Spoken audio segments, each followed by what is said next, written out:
Jimmy Akin's Mysterious World is brought to you by the Star Quest Production Network and is made possible by our many generous patrons.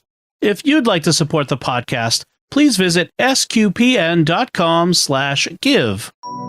You're listening to episode 369 of Jimmy Akin's Mysterious World, where we look at mysteries from the twin perspectives of faith and reason. In this episode, we're talking about St. Malachy's prophecy of the popes. I'm Dom Bettinelli, and joining me today is Jimmy Akin. Hey, Jimmy. Howdy, Dom. Folks, be sure to stick around to the end of the episode, as we'll have your feedback on our recent episode on Jack the Ripper. But first, in the 1100s, the Irish bishop St. Malachy reportedly received a vision of the popes from his time through the end of the world. He's said to have written a list of 112 cryptic descriptions of them. And many have pointed out how accurate some of these descriptions are, but others have raised doubts. So what is St. Malachy's prophecy of the popes? How accurate is it? And what light do recent events shed on it? That's what we'll be talking about on this episode of Jimmy Akin's Mysterious World. Now, Jimmy, why did you want to cover this mystery? Well, I've covered St. Malachy's prophecy of the popes for a long time. 12 years ago, back in 2013, I did a detailed analysis of it, and we'll have a link to where you can read about it on my personal website, jimmyakin.com. I'd planned for a long time to cover it on Mysterious World, but the recent death of Pope Francis caused new questions to arise about it. And his death also sheds new light on the prophecy. So I quickly decided that now's the time that we should take a look at it. In fact, I started writing this episode the same day that Pope Francis died, but because of the production cycle we have for Mysterious World, I knew that the episode would not appear immediately and that we'd have a new pope before it came out. And indeed, we now have his successor, Pope Leo XIV. Still, this is a very good time to take a look at the prophecy. Then let's begin. First, what do we know about St. Malachy? Well, the first thing to know is that he is not the same dude as the Malachy we find in the Bible. There's a difference between Malachy and Malachy, and the difference isn't just one of pronunciation. The biblical Malachy was a Jewish prophet who appears to have written around 450 BC. His book was included as part of a collection of books written by the 12 minor prophets, and the book itself was just called the 12. But in modern Christian Bibles, it's treated as a separate book of the Old Testament. And we're not certain what Malachy's name was. The term Malachy itself in Hebrew means my messenger, and the first verse of the book can be translated this way. The oracle of the word of the Lord to Israel by my messenger. So some scholars have suggested that Malachy isn't a name, it's a description of the otherwise unnamed author of the book. In Christian times, Malachy was treated as a name, and there are different forms of it, including the Latin Malachias, which can be brought into English as Malachy. The guy that we're interested in reportedly had the birth name Mael Medoc, and his family name was Ua Morgair, which is brought into English as O Morgair. And by the way, please forgive my Irish pronunciation. But he later became known as Malachias or St. Malachy. He was born around 1094 near Armagh in what is now Northern Ireland. We actually know a good bit about his life, and we'll have a link to a classic biography of his that was written just shortly after he died, so you can read about the twists and turns of his life there. For our purposes, we'll focus on a few highlights. In 1119, at the age of 25, he was ordained as a priest. In 1124, at the age of 30, he became the abbot of Bangor Abbey. And in 1132, at the age of 38, he became the Bishop of Armagh, which also meant that he was the Primate of Ireland. Around 1137, at the age of 43, he stepped down as the Bishop of Armagh, but he became the Bishop of Down. And in 1139, at the age of 45, he took an extensive trip throughout Europe. During this trip, he stayed at Clairvaux Abbey in France, where he became friends with St. Bernard of Clairvaux, who was a doctor of the church, so one of the top 40 theologians ever. St. Malachy also visited Rome during this trip. Afterwards, he returned to Ireland.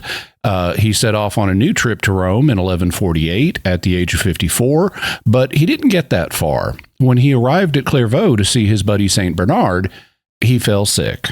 St. Bernard writes, On the feast day of Blessed Luke the Evangelist, or October 18th, when he had celebrated Mass in the convent with that holy devotion of his, he was taken with a fever and lay down in his bed, and all of us were sick with him. The end of our mirth is sorrow, but moderate sorrow, because for a time the fever seemed to be slight.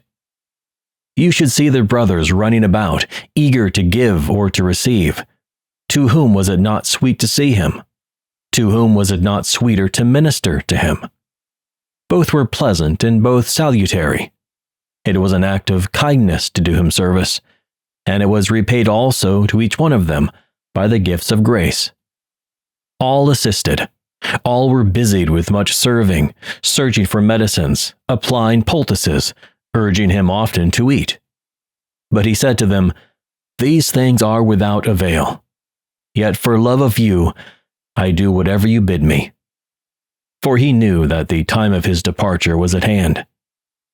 And when the brothers who had come with him urged him more boldly, saying that it behooved him not to despair of life, for that no signs of death appeared in him, he said, "It behooves Malachy to leave the body this year." So St. Malachy had a common end-of-life experience, which was knowing that the time of his death had arrived, even though he didn't display medical symptoms that suggested this. We talked about this type of end-of-life experience briefly in episode 366 on animal end-of-life experiences, and we'll talk more about it and how it happens in humans in the future. But St. Malachy was right. He passed on to his reward on All Souls Day, or November 2nd, 1148, at the age of 54. Afterwards, St. Bernard wrote his Life of St. Malachy, which provides excellent contemporary documentation of his life, and which we'll have a link to so you can read it for yourself. In 1190, or 42 years after his death, St. Malachy was canonized by Pope Clement III, making him the first Irish-born person to be canonized by a pope. We've now covered the basic facts of St. Malachy's life, but now let's turn to the prophecy of the popes that he reportedly gave. First, why would anyone suppose that he might have received such a prophecy? Well, during his life, St. Malachy did have a reputation as a miracle worker and as someone who received private revelations. In his Life of St. Malachy, St. Bernard writes, "These are not times of signs, whence it appears sufficiently how great in merits was my Malachy, who was so rich in signs, rare as they now are. For in what kind of ancient miracles was not Malachy conspicuous? If we consider well those few that have been mentioned, he lacked not prophecy, nor revelation, nor vengeance upon the impious, nor the grace of healings, nor transformation of minds, nor lastly raising the dead. By all these things God was blessed, who so loved and adorned him, who also magnified him before kings, and gave him the crown of glory." And St. Bernard gives examples. For instance, when St. Malachy was on his second journey to Rome, the one during which he died, he healed a woman. Bernard writes, "And as he passed on, King David, the first of Scotland, met him, by whom he was received with joy, and was detained as his guest for some days. And having done many things pleasing to God, he resumed the journey that he had begun. And passing through Scotland, at the very border of England, he went aside to the church of Gisborne, where there dwell religious men leading a canonical life, familiar to him of old for their religious conversation and honorable character. At that place a woman was brought to him, suffering from a disease horrible to see, which was commonly called cancer, and he healed her. For when water which he blessed was sprinkled on the sores, she ceased to feel pain. On the next day, scarcely a sore was to be seen." St. Bernard also records a number of private revelations that St. Malachy received, such as this one. "As he was passing through a certain city, and a great multitude was running together to him, by chance he saw a young man among the rest eager to see him. He had climbed up on a stone, and standing on tiptoes with outstretched neck, contemplating him with eyes and mind, showing himself to him as a kind of new Zacchaeus. And it was not hid from Malachy, for the Holy Spirit revealed it, that he had truly come in the spirit and power of Zacchaeus. He took no notice, however, at the time, and passed on in silence. But in the hospice that night, he told the brothers how he had seen him, and what he had foreseen concerning him. But on the third day, behold, he came with a certain nobleman, his lord, who disclosed the wish and desire of the young man, and asked that he would deign to receive him on his commendation, and have him henceforth among his companions. And Malachy, recognizing him, said, "There is no need that man should commend him whom already God has commended." And taking him by the hand, he delivered him over to our abbot, Congan, and he to the brothers. But that young man, still living, if I mistake not, the first lay conversus, that is, a lay brother of the monastery of the Shore, has testimony from all that he lives a holy life among the brothers, according to the Cistercian order. And the disciples recognized also in this incident that Malachy had the spirit of prophecy. So here, St. Malachy received a private revelation concerning this young man, which indicated that the young man would make a good lay brother of the Cistercian order.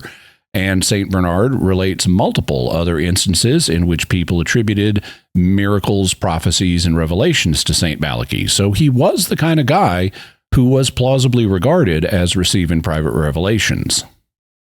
And let's turn to the prophecy of the popes itself. When did St. Malachy reportedly receive it? It was allegedly during his first visit to Rome back in 1139, which was during the time of Pope Innocent II. But we don't have contemporary testimony to that. Neither St. Bernard nor any of St. Malachy's contemporaries mention him having a revelation on this matter. Then when and how did the prophecy of the popes come to public attention? This happened in 1595. In that year, a Benedictine monk and historian named Arnold Wion published a work divided into 5 books called the Lignum Vitae, which is a Latin phrase that you could translate staff of life or wood of life. It's also a kind of European hardwood tree. But Wion's work was a history of the Benedictine order, and in Volume 2 of the Lignum Vitae, he gives a short history of St. Malachy and says, St. Malachy, Irish, monk of Bangor and Archbishop of Armagh, having presided over that see for some years, resigned the archbishopric on account of his humility in the year of our Lord, 1137, and he remained content with the see of Down until the end of his life. He died in the year 1148, on the 2nd of November.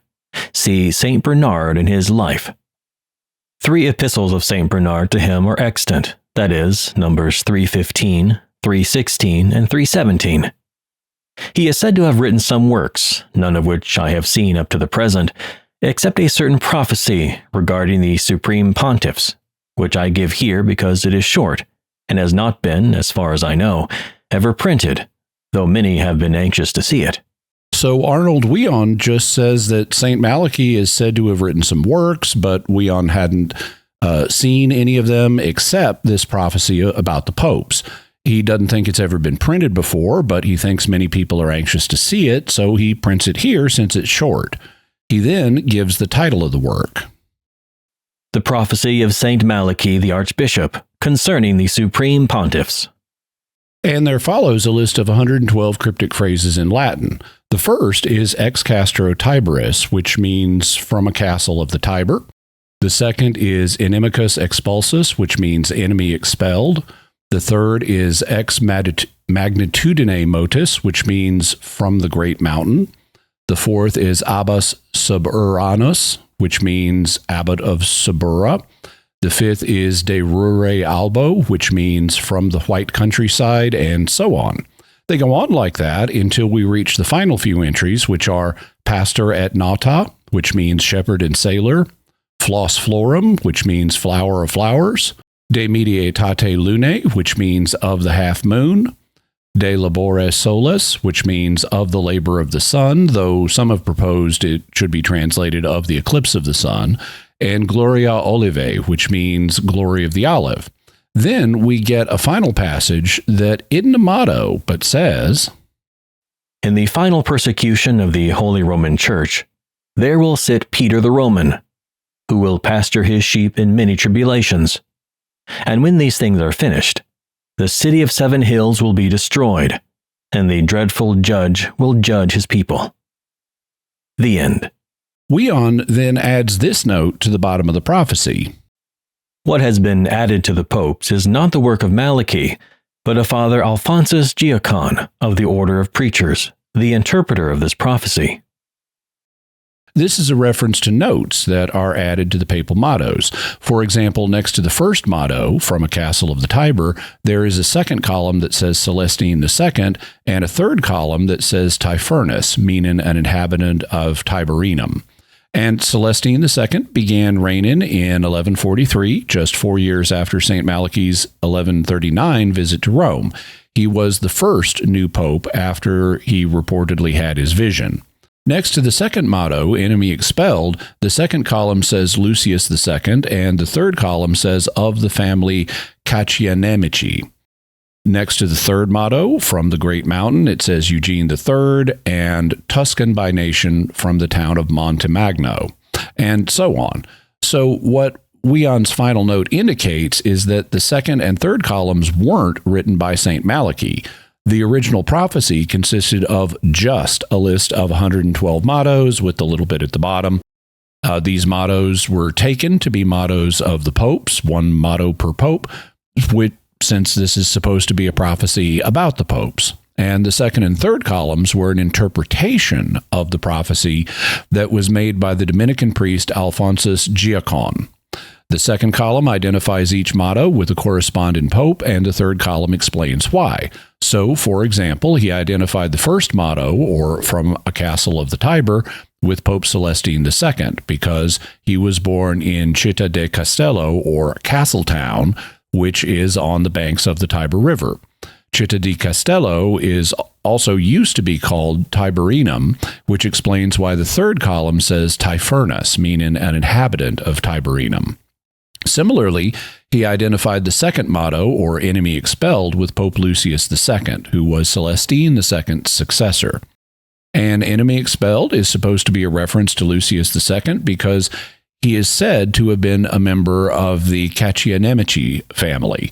Cacciare means expel in Italian, and nemici means enemies, so enemy expelled. He also identifies the third motto, from the great mountain, with Lucius II's successor, Eugene III, because he was from the town of Montemagno, which means great mountain. And it goes on like that, with Weon given Giacon's interpretation of Malachy's prophecy in the second and third columns. But it can't go all the way through the list that way. Father Giacon died in 1599, but the prophecies are supposed to go all the way up to our day. That's correct. The second and third columns stop with the 74th motto, which is De Rore Celi, which means of the dew of heaven, which the second column identifies as Pope Urban VII. And the reason is that he was from a region where the sap of a particular kind of tree was gathered, and this sap was popularly referred to as the dew of heaven. Urban VII died in 1590, and at this point, the third column vanishes, but the second column keeps going for 3 more popes. It ends with the 77th motto, Crux Romulea, or the Cross of Romulus, which is identified with Pope Clement VIII, but no explanation is given. Clement VIII was pope in 1595, just when Weon's book was published, and Clement VIII passed on to his reward in 1605. After that, we just get a list of mottos with no interpretations, though more recent interpreters have matched the mottos with the subsequent popes. Then let's talk about the end of the list. How do the mottos on it match up to recent popes? Well, if you keep counting, the 107th motto, Shepherd and Sailor, corresponds to Pope John XXIII, who reigned from 1958 to 1963. The 108th motto, Flower of Flowers, corresponds to St. Paul VI, who reigned from 1963 to 1978. The 109th motto of the half moon corresponds to Blessed John Paul I, who reigned for just a month in 1978. The 110th motto of the labor or eclipse of the sun corresponds to St. John Paul II, who reigned from the end of 1978 to 2005. The 111th motto, Glory of the Olive, corresponds to Pope Benedict XVI, who reigned from 2005 to 2013. And the 112th and final motto, Peter the Roman, would correspond to Pope Francis, who reigned from 2013 to 25. So that's the shape of the prophecy. We'll have links to where you can read more about it, and in the second part of today's episode, we'll evaluate it from the faith and reason perspectives.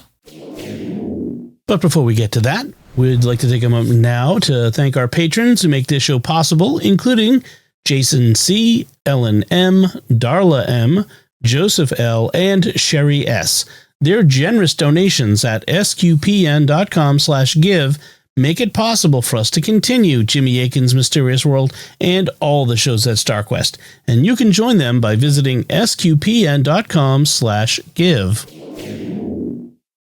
Jimmy Akin's Mysterious World is also brought to you by DeliverContacts.com, offering top brand contact lenses at always low prices with free delivery. Visit DeliverContacts.com. And by Rosary Army, featuring award-winning Catholic podcasts, rosary resources, videos, and the School of Mary online community, prayer, and learning platform. Learn how to make them, pray them, and give them away while growing in your faith at rosaryarmy.com and schoolofmary.com. So, Jimmy, what can we say about St. Malachy's prophecy of the popes from the faith perspective? Well, initially, not a lot. On its face, it's a private revelation, and that means it's not part of the deposit of faith passed down from Jesus and the apostles, so it can't be an obligatory matter of belief for Christians. Furthermore, the Church has never commented on it, so it's neither an approved nor a disapproved private revelation. Personally, I have a default position of treating private revelations that the Church has not approved as non-supernatural, unless I've done a personal examination of them and found good evidence for them, because most reported revelations are not actually supernatural. So it only makes sense to treat private revelations that are either unapproved or uninvestigated as non-supernatural. That's the safe and responsible thing to do. But the Church has not declared the apparition is non-supernatural, so it's not contrary to the faith to hold that it is, unless it contains elements that are contrary to the faith. And at least on its face, the prophecy of the popes doesn't seem to. It's just a list of 112 Latin phrases that allegedly describe popes from the time of St. Malachy through today. And there's nothing in those 112 phrases that contradicts Catholic teaching, at least not on the surface. And so there is no conflict with the faith in the prophecy itself, at least in principle. That's not to say one couldn't interpret the prophecy in a way that does come into conflict with the faith. One can, but that's a separate subject than the prophecy itself, and we'll be coming back to the faith perspective later in the episode. So we'll put a pin in this part of our discussion for now. All right, so what can we say about St. Malachy's prophecy of the popes from the reason perspective? Let's start with the basic interpretation of the prophecy. Is it reasonable to see it as a list of phrases describing pontiffs from St. Malachy's time onward? I think that there is. According to reports, St. Malachy received this prophecy of 112 Latin phrases, and he apparently said that it had to do with future popes, and it makes sense to try to attach each phrase to a specific pope. But what about an objection that some have made, which is that we have no idea where in the history of popes to start the count? I don't think that this objection is successful. Assuming that the report is true, that St. Malachy received the revelation during his first visit to Rome in 1139, it makes sense, given that it's a prophecy, that it would begin either with the current pope or the next pope to be elected. It's not guaranteed. It could start somewhere else, but this makes sense as an initial hypothesis. And when we check it out, it does seem that it begins with the next pope to be elected after 1139, because Celestine II really was from a place associated with a castle on the Tiber River. So of a castle of the Tiber seems to correspond to him quite well, and there are plausible cases for the popes that follow Celestine II as well. So I think we have a good starting point for the interpretation of the prophecy. How would you argue in favor of the supernaturality of the prophecy? I think there are two ways to do this. The first is to make an inductive case in favor of the prophecy by looking at a record of prophetic hits. That is, items on the list where the Latin mottos seem to correspond to the individual popes in a way that goes beyond random chance, like how Celestine II fits the motto of a castle of the Tiber. Not all popes can easily be linked to castles on the Tiber River. The more prophetic hits there are, the stronger the case for supernaturality is. But here we encounter a difficulty. Because although Arnold Wion reported that the prophecy originated with St. Malachy in the 1100s, we don't actually have a record of it until he published it in 1595. So where should we start building that inductive case of prophetic hits?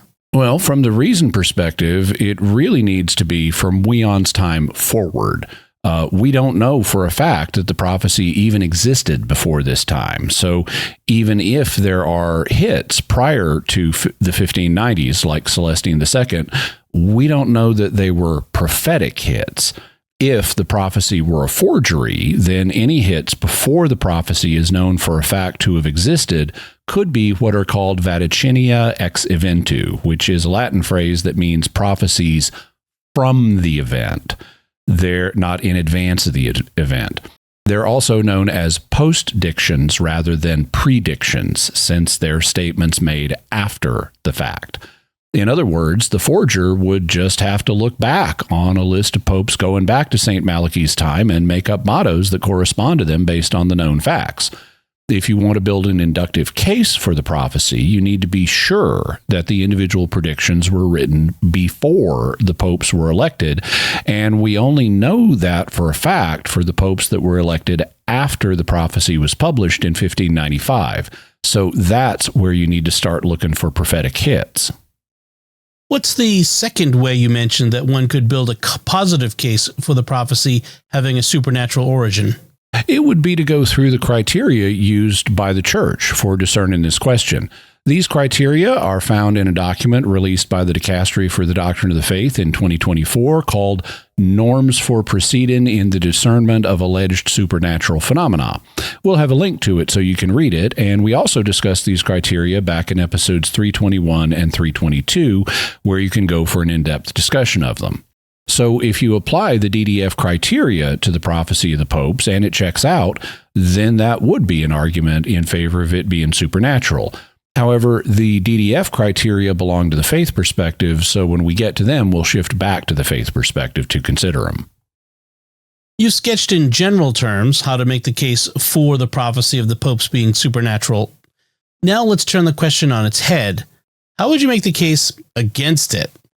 Basically, it would be the reverse of what we just said. If you can show that there is not a pattern that goes beyond random chance in the Latin mottos describing the popes in the period since 1590, then that makes an inductive case against the prophecy being of supernatural origin. And if you can apply the criteria named by the DDF and the prophecy doesn't check out, then that also would be an argument against it being supernatural. With that in mind, let's take a closer look at the prophecy of the popes and see what we find. What would you like to look at first, the inductive arguments or the DDF criteria? The inductive arguments. Back in February 2013, after Pope Benedict XVI had announced his resignation, but before the new conclave had met, there was a lot of interest in the St. Malachy prophecy because people knew that Pope Benedict was supposed to be the glory of the olive, the pope who was next to last. That meant that whoever was elected to succeed him could be the final pope, Peter the Roman, and we'd be right at the end of the world. So there was a lot of interest in the prophecy, and I decided to do a study of it. I published the study on my website, jimmyakin.com, and we'll have a link so that you can see what I wrote back then. But one of the things I did was go through the list of mottos and classify each as a hit, a miss, or as something that was vague. A hit means that the motto can easily be connected with a specific pope in a way that goes beyond random chance. A miss means that the motto cannot be so connected. That's not to say they can't be connected at all with a particular pope, just that the fit is much less clear and requires more stretching to connect the two. And assigning a motto to the category of vague means it isn't a clear hit or a clear miss. I also placed items into this category that were so general that they could fit many popes and thus did not pick out a specific pope in a clear way. Before we look at what you found, let's look at some examples of what you put in each category so that we have some examples in mind. Sure. First, here are three that I classified as hits. The first one we've already covered. It's the very first motto, Ex Castro Tiberis, or From a Castle on the Tiber. This is connected with Celestine II. He was born in Città di Castello, or the City of the Castle, which is on the banks of the Tiber River, so that's a clear hit. Another was motto 37, Frigidus Abbas, or Cold Abbot. This is connected with Benedict XII. And he had been the abbot of a monastery at Frankfurter, which means cold spring. So an abbot of Frankfurter, a cold abbot, another hit. A third example was motto 61, De Parvo Homine, or From a Small Man. This is connected to Pius III. His family name was Piccolomini, which is derived from piccolo, meaning small, and uomo, meaning man. So he was from a family whose name means small man. So From a Small Man, another hit. Now let's look at some clear misses. What do you have for us here? One example is motto number 76, Pia Civitas in Bello, or Pious City in War. This is connected with Innocent IX, but there is no obvious good way to link him with this motto, not like the ones we've just covered. You really have to stretch matters to get a fit. For example, some have pointed out the fact that Innocent had been the Patriarch of Jerusalem before his election to the papacy, and Jerusalem could be thought of as a pious city, but so could the city of Rome and many others. Almost any Christian city would count. And Jerusalem wasn't a Christian city at this time. It had long been reclaimed by Muslims. And furthermore, Jerusalem was not at war when he was patriarch. So pious city in war does not describe Innocent IX. Another miss is motto number 97, Aquila Rapax, or Rapacious Eagle. This is connected with Pius VII. But again, there is no good way to link him with this motto, and you really have to stretch. Some have proposed that Pius VII's reign overlapped with that of Napoleon Bonaparte, and that Napoleon could be described as a rapacious eagle, that is, a commander of armies who was hungry for conquest. But this is very tenuous, and fundamentally, it makes the motto not a description of the Pope, but a description of somebody else. The motto could describe Napoleon Bonaparte, but not Pius VII, so it's not a fit as a motto for the Pope. For a final example, let's consider motto number 104, Religio Depopulata, or Religion Destroyed. This is connected with Benedict XV, but there is no good way to link him in particular with this motto. There is no obvious connection to his name, family, place of origin, or coat of arms. Benedict XV did not destroy religion or religious life. Neither were either one of these destroyed during his reign. Now, he did reign during World War I, but that didn't destroy religion or religious life. Benedict XV also reigned when communism came to power in Russia under Vladimir Lenin, but that didn't destroy religion in his day or in Italy. And again, we'd be connecting the motto to something other than the Pope. If you allow that to count as a hit, then it would be possible to connect every motto with something that happened somewhere in the world during a Pope's day. And the prophecies would have no particular value, as they would all be attachable to any pope. So these are three examples that I would consider misses. They just do not uniquely describe the popes the way the hits did. Then what about the mottos you put in the vague category? What are some examples of those? These are ones that are less clearly hits or misses, and many of them could pick out multiple popes or even any pope, so that they are not uniquely tied to anybody in a way that goes beyond random chance. An example is motto 82, Iuncunditas Crucis, or Delight of the Cross. This is connected with Innocent X. The proposed explanation is that he was raised to the pontificate around the time of the Feast of the Exaltation of the Cross after a long and difficult conclave, so that somehow delighted someone around the time of the Feast of the Cross. But this is a very weak connection, around the time of, not on the day of. More fundamentally, almost any pope at all could be described as delight of the cross, either because of the sufferings he endured in his papacy or because of his general love of Jesus. It's too vague to identify a pope with confidence. Another example is motto number 99, Vir Religiosus, or religious man. This is connected with Pius VIII, and according to one explanation, it's a play on words on his papal name, since Pius means a religious man.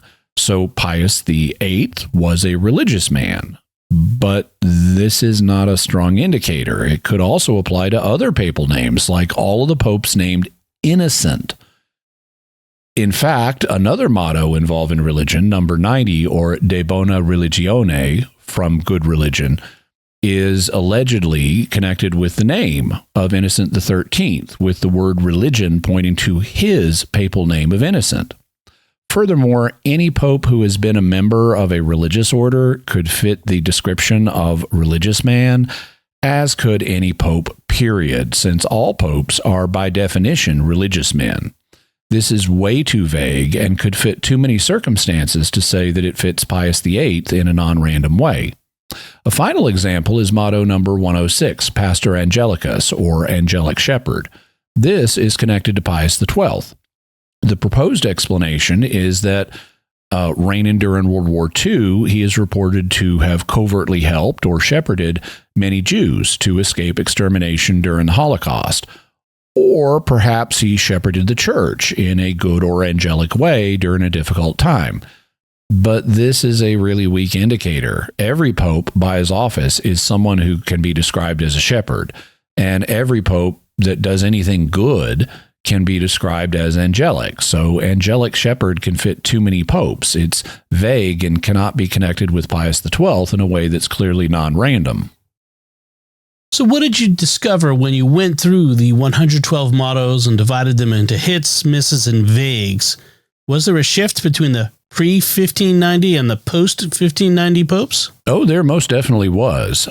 For the 74 popes before 1590, I found that 70 of them, or 95% of them, were hits. None of them, or 0%, were misses, and only 4 of them, or 5%, were vagues. By contrast, for the 37 popes after 1590, I found that only 3 of them, or 8%, were hits, 15 of them, or 41%, were misses, and 19 of them, or 51%, were vagues. So if you compare the two groups of popes, 95% of the pre-1590 popes are hits, but only 8% of the post-1590 popes are hits. It's also striking if you color code the categories and look at them in table form. I color coded the hits as green, the misses as red, and the vagues as yellow. And there's just a night and day difference between the two groups. The pre-1590 popes are a sea of green with a tiny number of yellows, and the post-1590 popes are a sea of yellows and reds with only a tiny handful of greens. The hit rate thus drops off a cliff as soon as we hit 1590. This makes it look like the list was written in or around 1590, with the author having hindsight to allow him to have a 95% hit rate plus another 5% of vague. So basically around 100% accuracy for the popes that lived up to his time. But he did not have genuine foresight about the popes who came after 1590, and he only got an 8% hit rate due to random chance. A criticism that supporters of the prophecy might make is that your rankings of hits, misses, and vagues are biased. What would you say in response? In the first place, I don't have any problem at all with the idea of prophecy, including private revelations. For example, I'm a big supporter of Our Lady of Fatima and the prophecies connected with that apparition. I think they genuinely predicted the future decades in advance. So I have no bias against prophecies, and speaking personally, I'd love to have a long list of future popes. I think that would be fascinating, just in general, but also because I love intellectual puzzles, so I have no intrinsic bias against this prophecy. Of course, I can't claim my rankings are fully objective. There is a subjective impressionistic element to them, and when I did the study back in 2013, it was sometimes difficult to decide which category to put something in. Is this motto a hit or vague? Or is this other motto a vague or is it a miss? If I spent more time looking at the mottos, I'm sure I would, change some of the rankings and slide them from one category to another.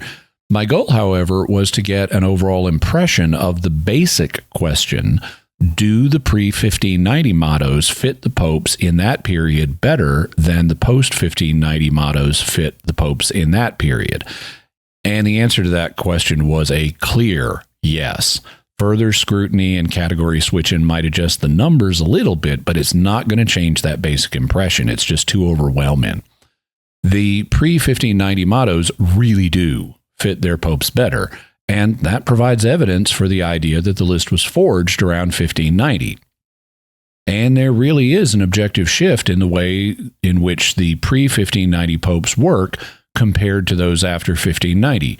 For example, they tend to be based on the Pope's heraldic coat of arms, or so that the symbols that appear on the Pope's coat of arms feature in the motto associated with him.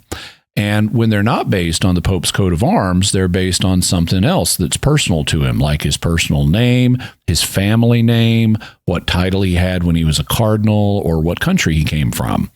But this shifts dramatically in the post-1590 world. The mottos there are not based on easily identifiable factors like this. That's why there are so misses and vagues in this period. If the pattern continued of basing the motto on the Pope's crest, his names, his titles, or where he came from, we'd have way more hits. Instead, we have loosey-goosey mottos that are supposed to fit somebody besides the Pope, like Rapacious Eagle being a reference to Napoleon over in France, or Religion Destroyed being a reference to Vladimir Lenin's Soviets over in Russia.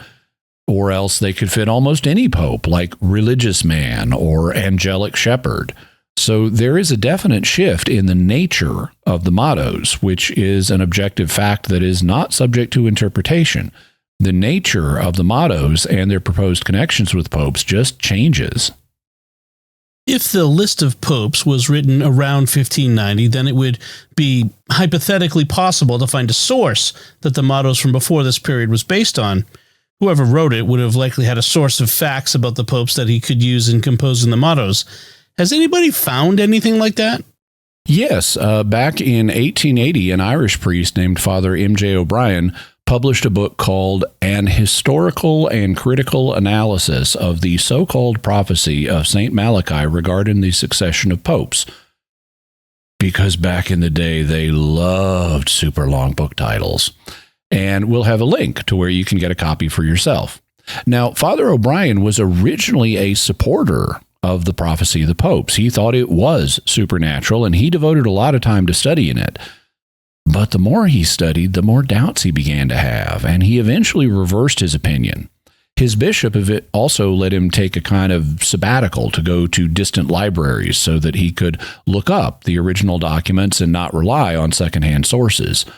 In the course of his research, Father O'Brien ran across what looks like a key resource that was likely used by whoever composed the prophecy around 1590.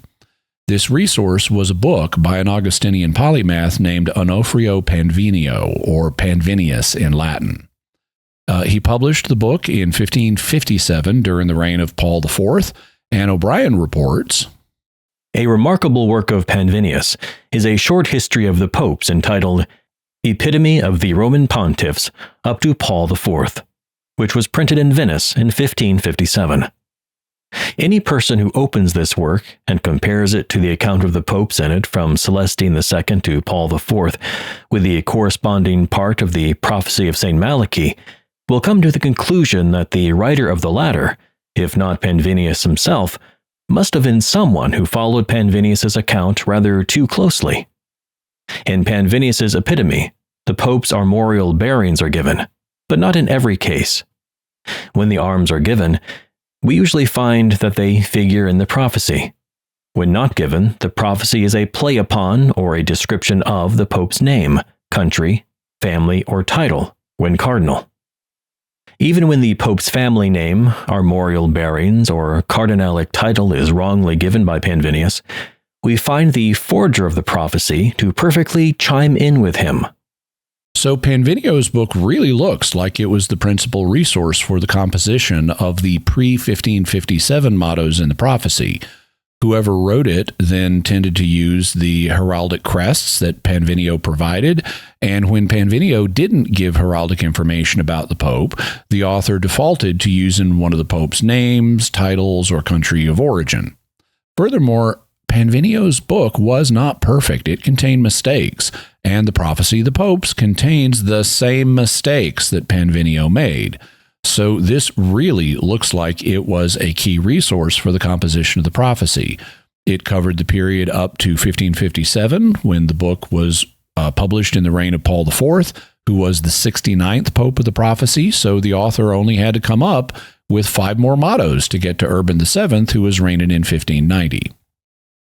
What's an example of an error that Panvinio's book contains that the prophecy repeats?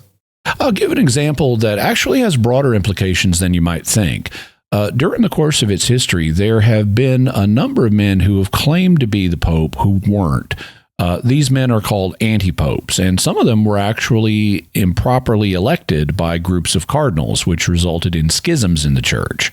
There are still a few minor self-proclaimed anti-popes today, but we haven't had any major ones who were actually elected by cardinals since Felix V in 1449.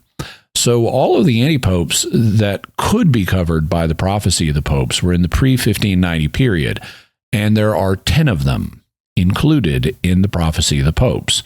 Yet, depending on how you count them, only 2 or 3 of them are identified as anti-popes on the list. One is Nicholas V, who has the motto Corvus Schismaticus, or schismatic crow, indicating that, well, okay, this guy is a schismatic anti-pope. The second is Clement VIII, who has the motto Schisma Barcioniu, or Schism of the Barcelonas, again indicating this guy is a schismatic antipope. Hypothetically, you could add Pascal III, but he's only identified as an antipope in column 2 of Wion's text, which was allegedly written by Alphonsus Giacon. So it's not part of the column 1 prophecy attributed to St. Malachy. And there's nothing about the motto associated with him that suggests Pascal III was an antipope. His motto is De Pannonia Thusciae, or of Tuscany in Hungary, which itself is a problem because Tuscany is not in Hungary. This is a mistake. But there's nothing in it to suggest Pascal III was an antipope. So I don't think you can count this one when evaluating the St. Malachy prophecy, since St. Malachy didn't say anything indicating that he was an antipope. This means that of the 10 antipopes that have mottos on the list, only 2 of the mottos indicate that they are antipopes. The other 8 antipopes are treated as if they are true popes. For the record, those 8 are Victor IV, Callistus III, Clement VII, Benedict XIII, Clement VIII, Alexander V, John XXIII, the anti-pope from the 1400s, not the legitimate pope from the 1900s, and Felix V. So why is there no indication in the material attributed to St. Malachy that these were false pretenders to the papal throne, if this message really came from heaven? There's certainly nothing in their mottos to suggest that they were. For example, anti-Pope Clement VII's motto is of the Apostolic Cross, which sounds really positive. And anti-Pope Felix V's motto is lover of the cross, which sounds even more positive. All of this makes it really hard to think that this list is of supernatural origin if it fails to identify 8 of the 10 anti-popes it covers as antipopes, and it makes some of them sound really good. Agreed that this counts as evidence against the list of mottos being of supernatural origin, but you still haven't answered the specific question of why only 2 of the 10 are identified as antipopes. Well, this gets us to the mistake involving Panvinio that I promised you. As O'Brien points out, moreover, we find in Panvinius the very same antipopes as given in the prophecy. Boom! Panvinio identifies the same individuals as antipopes that are contained in Wion's printed version of the prophecy, and he doesn't identify the others as antipopes. So it looks like whoever wrote this prophecy was just following Panvinio and repeating his mistakes about who was an antipope and who was a genuine pope. We thus have further confirmation that Panvinio's book was a source used in the composition of the prophecy around 1590. And this is not the only set of errors. Father O'Brien writes, "The Jesuit Ministerier seems to have made heraldry the study of his life. A catalogue of his works will be found in some late volumes of Notes and Queries.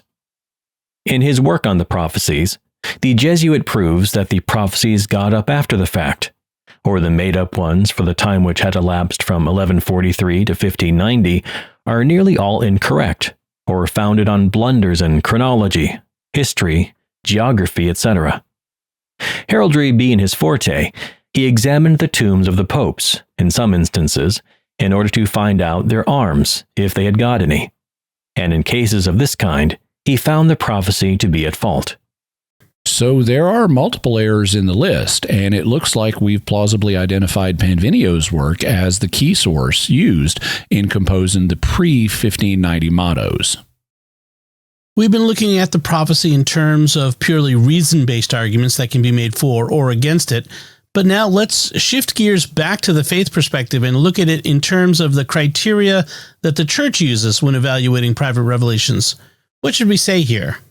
Well, the first thing to note is that at present, the Church doesn't usually consider the question of whether a private revelation is of supernatural origin. It requires special authorization from the Pope to make that determination. Instead, the Church looks at whether a private revelation and any devotions connected with it can be profitably integrated with Christian spirituality, as we discussed in episodes 321 and 322. But the same basic criteria proposed by the Dicastery for the Doctrine of the Faith, or DDF, are used when considering whether an event is supernatural in origin. So if the Pope authorizes the examination of that question, well, they'd use the same basic criteria, which means we can look at them here. First, though, I'd like to look at a passage from the Catechism of the Catholic Church, which serves to provide a basic orientation about private revelations and what function they play in the life of the Church. The Catechism states, "Throughout the ages, there have been so-called private revelations, some of which have been recognized by the authority of the Church. They do not belong, however, to the deposit of faith. It is not their role to improve or complete Christ's definitive revelation, but to help live more fully by it in a certain period of history. Guided by the magisterium of the Church, the Sensus Fidelium knows how to discern and welcome in these revelations whatever constitutes an authentic call of Christ or his saints to the Church." The key part of this, for our purposes, is the statement that private revelations are meant to help us more fully live out the Christian faith, or Christ's definitive revelation, in a particular period in history. So if a reported private revelation doesn't appear to do that, that's going to be a strike against it being genuinely supernatural. If it isn't helping us live out the Christian faith, it's not performing the purpose for which private revelations are given. And so that argues that it's not a genuinely supernatural private revelation, since it's not performing the function for which such revelations are given.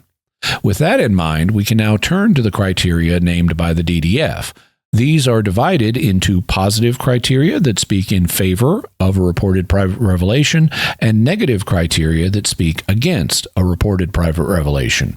Here are the positive criteria. Article 14. Among the positive criteria, the following points should be considered. 1. The credibility and good reputation of the persons who claim to be recipients of supernatural events, or to be directly involved in them, as well as the reputation of the witnesses who have been heard.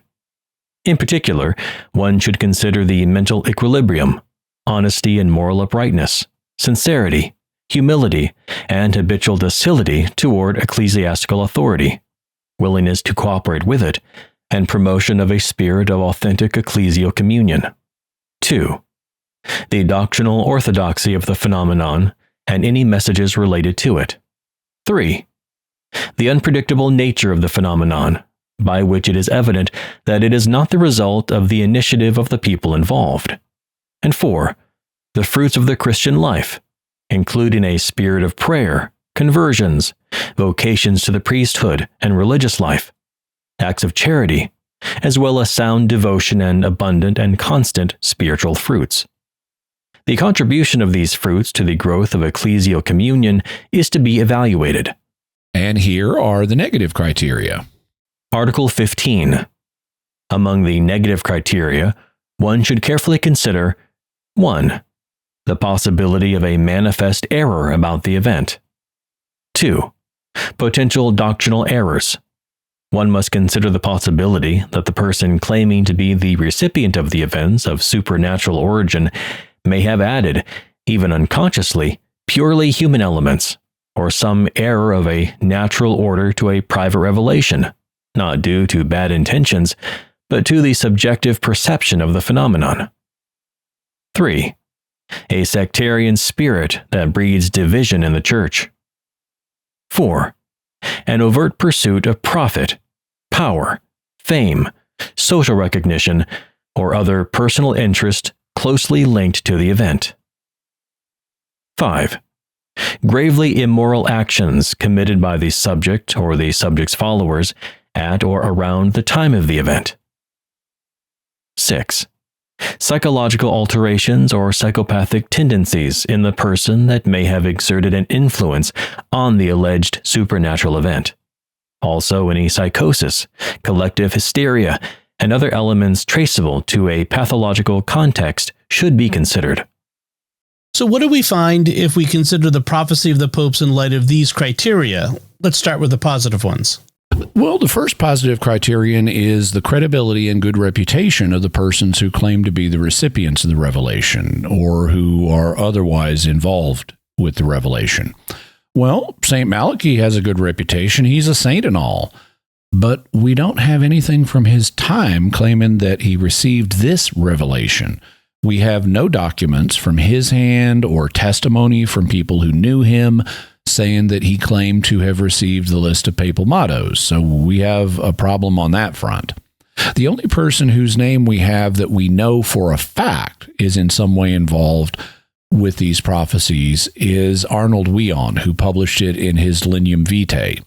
But it's not clear that he had anything to do with the reception of the private revelation or whether he just copied it from some other source and reprinted it.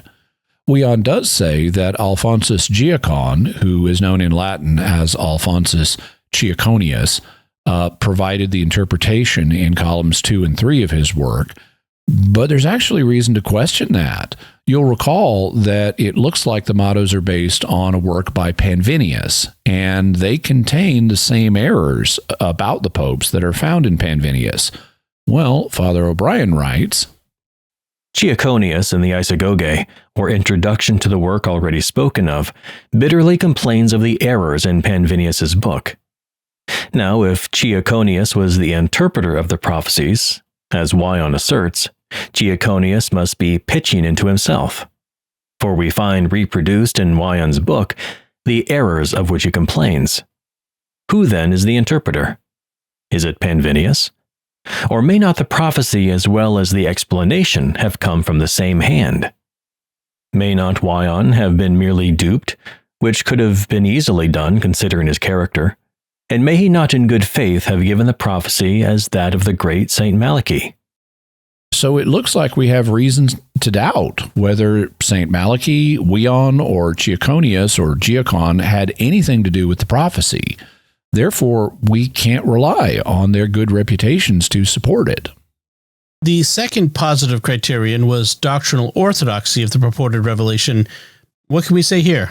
Well, there's nothing contrary to the content of the faith itself in giving a list of popes, so the prophecy looks doctrinally orthodox from that perspective, though there is a problem that in the period before 1590, it appears to list 8 anti-popes as genuine popes, which could foster schism, which is contrary to the faith. So that's a potential strike against doctrinal orthodoxy, though it's not of practical relevance today, since this period is part of remote history and those schisms are long ended. I would thus say that the doctrinal orthodoxy of this prophecy could be considered debatable. The third criterion is the unpredictable nature of the phenomenon, which would illustrate that the phenomenon is not produced by the initiative of those involved. What can we say here?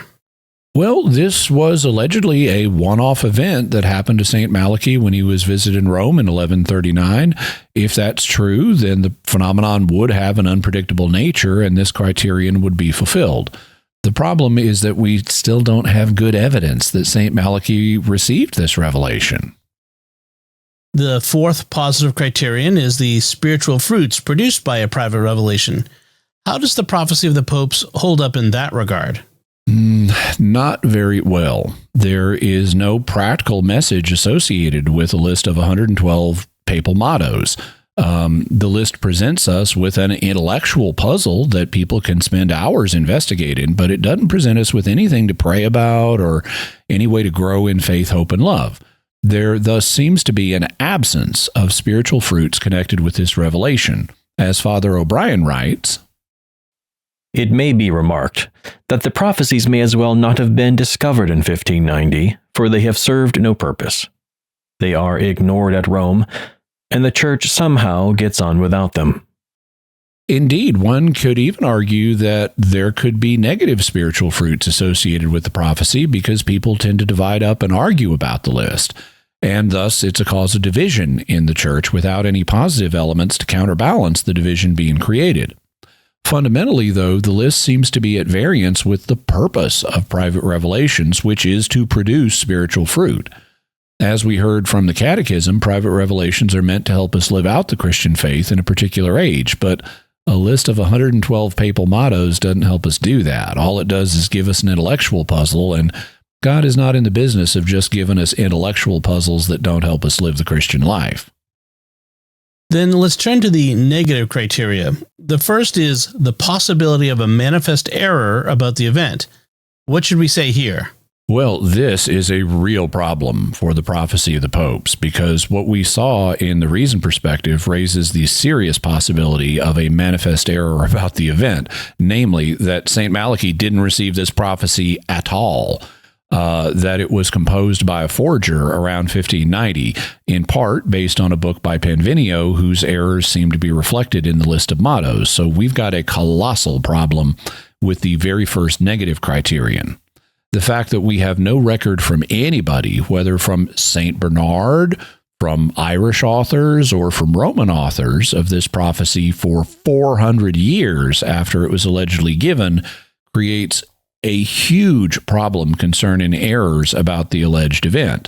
One can claim that the prophecy was lost in a Roman archive between the 1100s and 1500s, but that's a case of Sherlock Holmes and the missing evidence. In fact, we do not have an original document. There is nothing that we can do forensic tests on and date to the 1100s.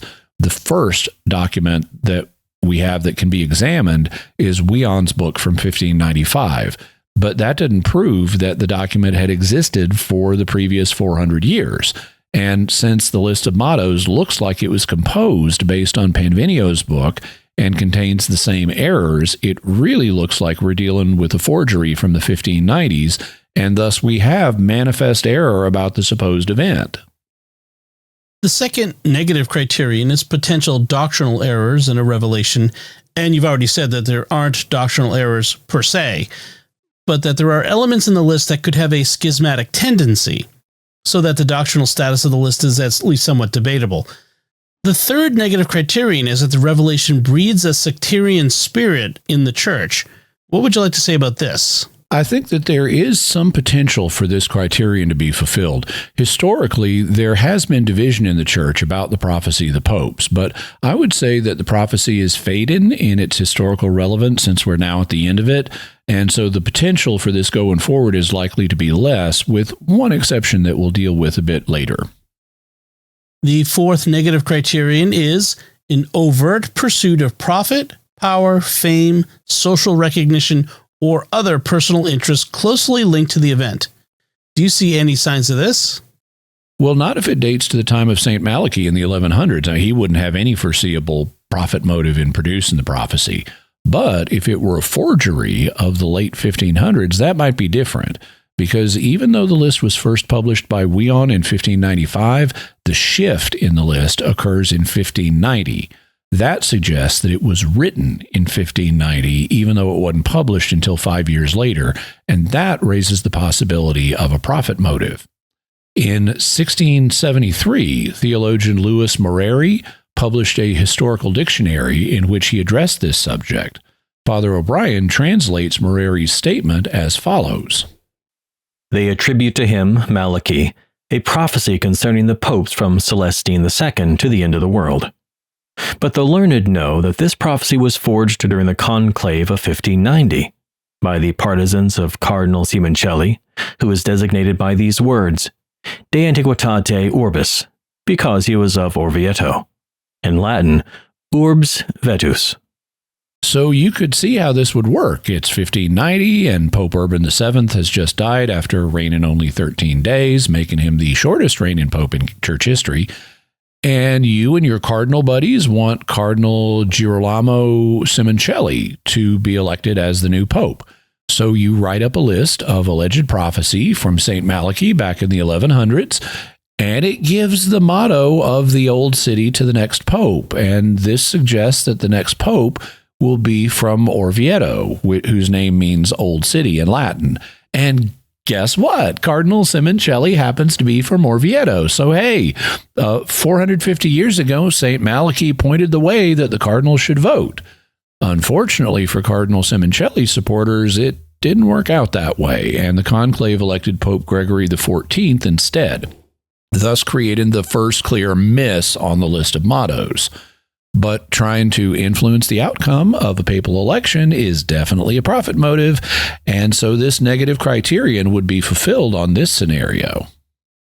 That also would fulfill the fifth negative criterion, which was gravely immoral actions committed by the subject or his followers at or around the time of the event, since trying to influence a papal election by fraud is gravely immoral.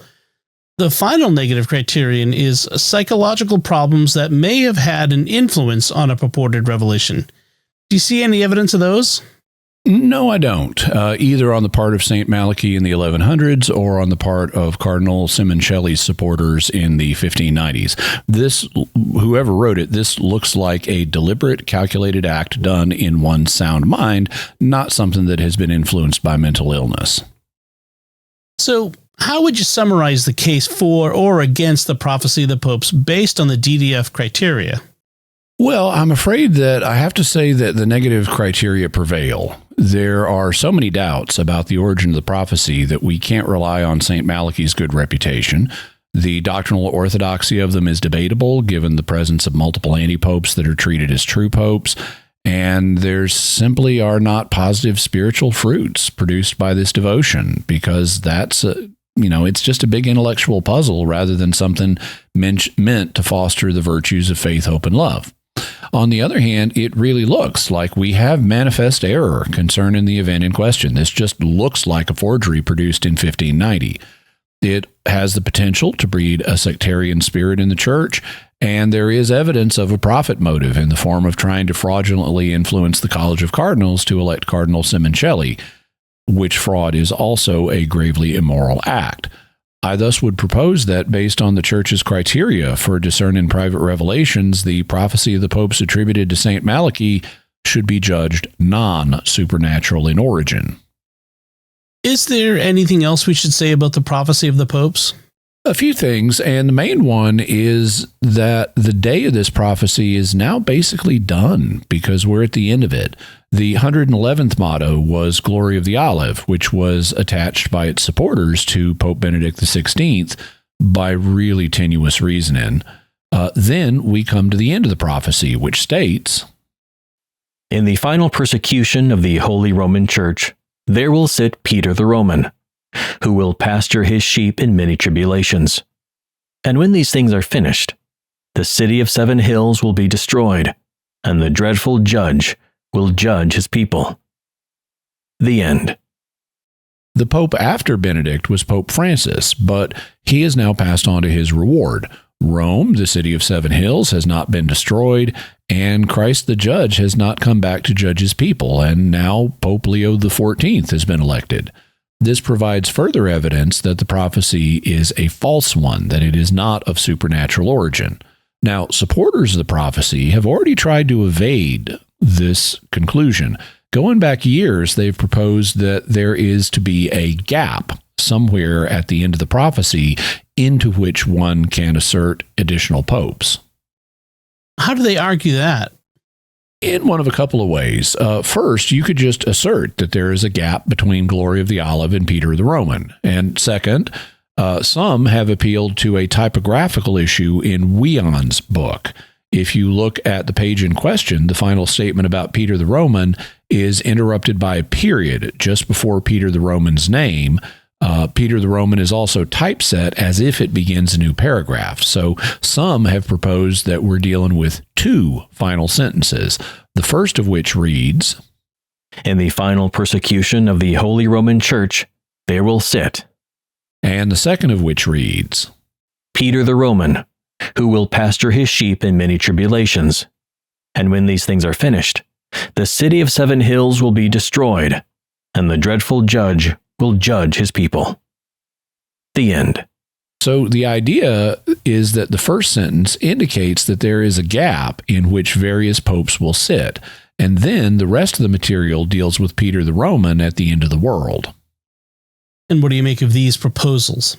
I'm not impressed with either of them. Regarding the first proposal, there is nothing in the text that indicates you can just insert a bunch of popes before we get to Peter the Roman after Glory of the Olive. That's a wholly speculative claim.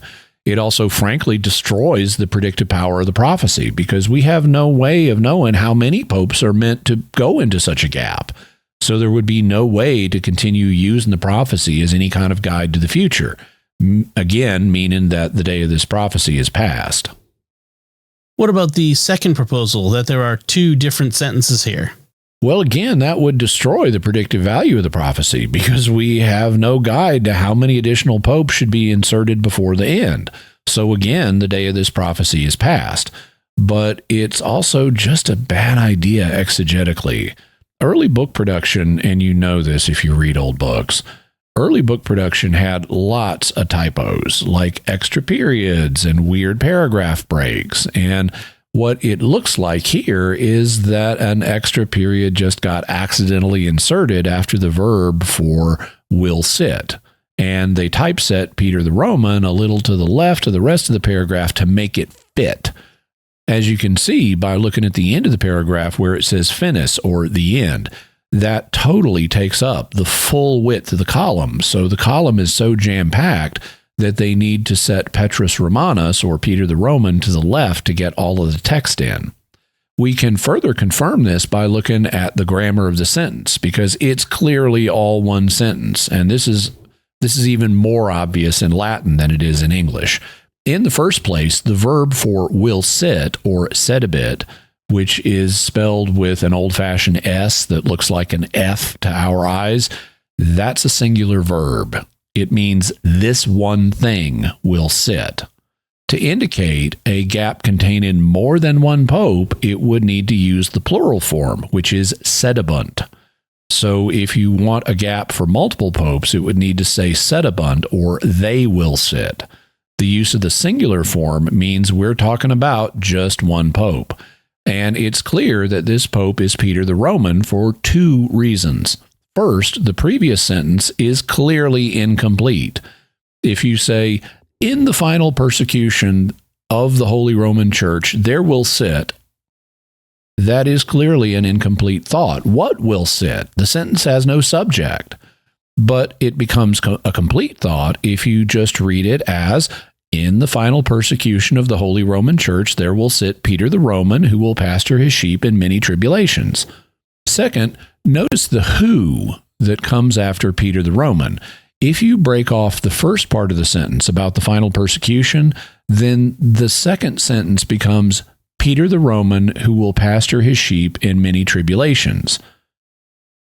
And that's an incomplete sentence. It has no verb because you've split off the verb sedibit, or will sit, into a previous sentence. And we're not back in cryptic motto land at this point. The end of the prophecy is clearly written in complete sentences. So we need to read the statement about Peter the Roman in terms of a complete sentence. But Peter the Roman, who will pasture his sheep in many tribulations, is not a complete sentence. The statement, in the final persecution of the Holy Roman Church, there will sit Peter the Roman, who will pasture his sheep in many tribulations, is a complete sentence, and it makes excellent sense. So what we're looking at here is a typographical issue that has accidentally inserted a period into the middle of this sentence, and it's been complicated by the typesetters trying to squeeze in too much text into too small a space. There is no solid basis here for proposing that additional popes should be inserted between Glory of the Olive and Peter the Roman. Not that this will stop some people from trying, and in doing so, destroying the predictive value of this prophecy if it ever had any, since we have no way of knowing how many popes should be inserted. Is there anything else you'd like to say about the prophecy? Well, to quote Columbo, just one more thing. I'd like to call attention to a particularly spiritually dangerous interpretation that some may advocate. Back when I did my 2013 analysis, I wrote, "My guess is that we are not at the end of the world, and the new pope will not be the last one. I therefore predict that when his reign ends, when another pope is elected, and when people see that the end of the world has not come, the St. Malachy prophecy will fade in the popular Catholic imagination. As it should. But I also predict that there will be people who still support it, either positing the alleged gap between Pope Benedict XVI and the final pope, or even claiming that the new pontiffs are all anti-popes. I just hope that there aren't too many of the latter." And I stand by this prediction. Now that Pope Francis has died and Pope Leo XIV has been elected, I predict that the prophecy of the popes will fade in the popular Catholic imagination, as it should. But I also predict that there will be schismatics who continue to use it. There were already people who said that Benedict was a true pope, but Francis was not. And I'm sure that some of those people, regrettably, will insist that Pope Leo XIV and all future popes are anti-popes until one day we somehow miraculously arrive at Peter the Roman at the end of the world. That view is problematic for multiple reasons. First, the prophecy of the popes includes anti-popes, so there's no reason it should fail to list anti-popes at this point. Second, there's no basis whatsoever in the text for saying that there is a gap between Glory of the Olive and Peter the Roman. That's an after-the-fact rationalization rather than something that has any basis in the text. Third, Pope Francis and Pope Leo XIV were validly elected popes, not anti-popes. And fourth, you enter a state of schism and jeopardize the salvation of your soul if you hold this theory. So I strongly warn people away from it. This prophecy is a forgery from the 1590s. It does not support the gap theory being proposed, and you jeopardize your salvation by holding to such an interpretation. So, Jimmy, what's your bottom line here? I try to take seriously St. Paul's exhortation, do not despise prophecy, but test everything, hold fast to what is good. I'm not unfriendly to prophecies, and I have as much curiosity about the future as anybody else. But in the case of the St. Malachy prophecy of the popes, I'm afraid that it does not appear credible, either from a historical or a theological perspective. It's an unapproved, alleged revelation. It cannot be shown to have existed before 1590.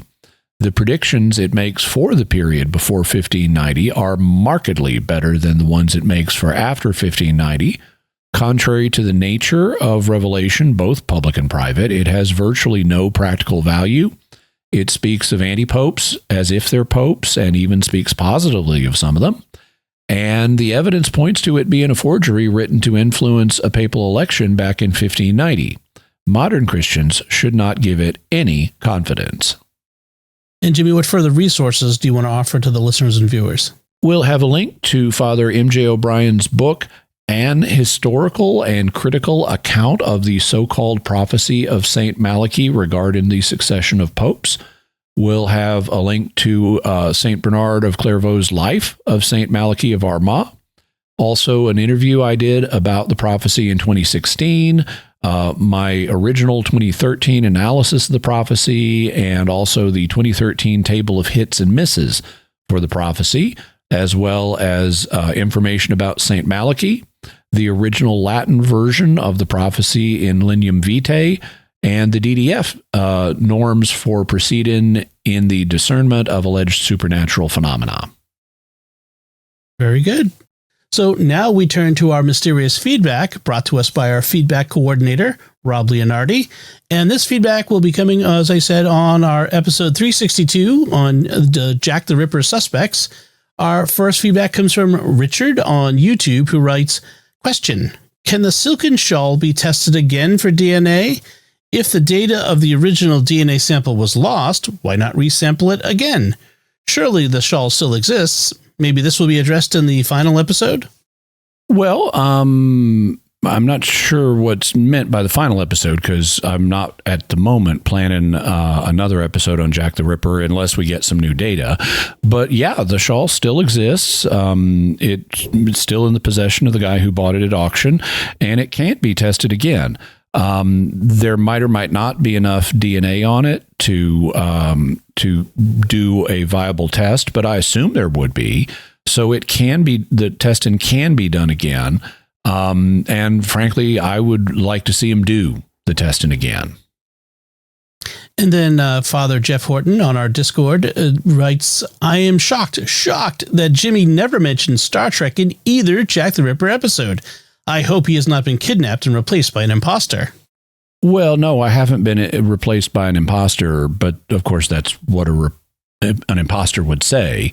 It's true. I thought about working in a reference to Star Trek and its treatment of Jack the Ripper, and I didn't. I know it would please some people, and if I'd done that, and I guess you could say I'm a wolf in sheep's clothing, or a wolf in the fold. All right. Thank you for everyone for your feedback. So now it's time to hear from you. What are your theories about St. Malachy and the prophecy of the popes?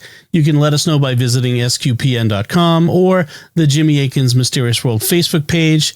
Send an email to feedback@mysterious.fm. Send a tweet to @mys_world. Visit the StarQuest Discord community at sqpn.com/discord. or calling our mysterious feedback line at 619-738-4515. That's 619-738-4515. And I want to say a special word of thanks to Oasis Studio 7 for the video and animation work in this episode. You can check it out by going to my YouTube channel, youtube.com/Jimmy Akin. And good news, folks. We recently, finally, after 12 years of running a YouTube channel, finally passed the 100,000 subscribers mark. So thank you to everyone who has subscribed and helped promote the channel by interacting with it, discussing and sharing it and liking videos and so forth. We're now on to our next goal, which I guess will be 200,000 subscribers. So if you're not yet a subscriber, please subscribe and hit the bell notification so you always get notified whenever I have a new video. And I'd like to thank Craig Hart for his voiceover work in today's episode. So, Jimmy, what's our next episode going to be about? Next week, we have a scientific mystery. We're going to be looking at some controversial practices that have been used to help non-speaking autistic children to communicate. It's claimed that these children, who have been previously assumed to have an intellectual disability, really don't have an intellectual disability at all, and that instead what they have is a neuromotor disability that stops them from using speech and other conventional methods of communication. The claim is that methods like facilitated communication and spelling to communicate allow them to communicate freely and speak their minds for the first time. And these methods do produce meaningful messages, but there's a question about whether it's the children who are the authors of these messages or whether something else is going on. So buckle up for the scientific mystery and controversy over facilitated communication and spelling to communicate. All right, folks, be sure to check out the Mysterious World bookstore at mysteriousworldstore.com for links to all the books and videos that Jimmy mentions in the show. Get your very own Mysterious World t-shirt, mug, and more in our merchandise shop at sqpn.com/merch. You'll find links to Jimmy's resources from our discussion on our show notes at mysterious.fm/369. And remember, to help us continue to produce the podcast, please visit sqpn.com/give. Jimmy Akin's Mysterious World is also brought to you in part by The Grady Group, a Catholic company bringing financial clarity to their clients across the United States, using safe money options to produce reasonable rates of return for their clients. Learn more at GradyGroupInc.com. Until next time, Jimmy Akin, thank you for exploring with us our mysterious world. Thanks, Dom. And once again, I'm Dom Bettinelli. Thank you for listening to Jimmy Akin's Mysterious World on StarQuest.